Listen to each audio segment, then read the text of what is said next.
Hi. So the other day, Donald Trump's pick for the Secretary of Defense, Pete Hegseth, also known as the co-host for Fox News' Fox and Friends, went before the Senate and was asked a couple of questions about the position he'd be taking, and he was not able to answer those questions. Here are a couple clips of that. What is the highest level of international security agreement that you have led? Can you name some that the Secretary of Defense would lead? There's three main ones that the You're Secretary talking of about Defense defense signs. arrangements. I mean, NATO might be one that you're referring to.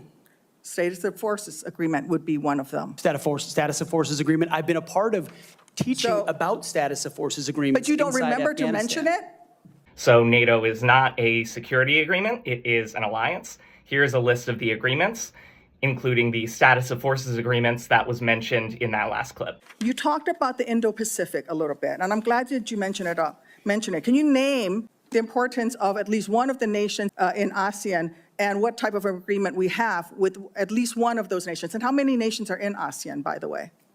I couldn't tell you the exact No, you amount of couldn't, nations in because you've that, not but I even know we have bothered to allies do- in South Korea and Japan and in AUKUS with Australia, trying to work Okay. on submarines with them. Mr. and data Hegseth, transfers none with of those them. countries We are have in allies ASEAN. across. None of those three countries that you've mentioned are in ASEAN. Like the senator said, none of the three countries that Hegseth mentioned were members of ASEAN. The members of ASEAN are as follows: Brunei, Cambodia, Indonesia, Laos, Malaysia, Myanmar, the Philippines, Singapore, Thailand, and Vietnam. Now, the way that I see it, I don't think that a talk show host should be the Secretary of Defense. I think that it should be someone who is highly involved with upper levels of government or the military. But if you are a Trump supporter, please let me know what you think. Do you think he's a good pick? If so, why? I don't get it, but I would like to hear your point of view and see if I'm missing anything.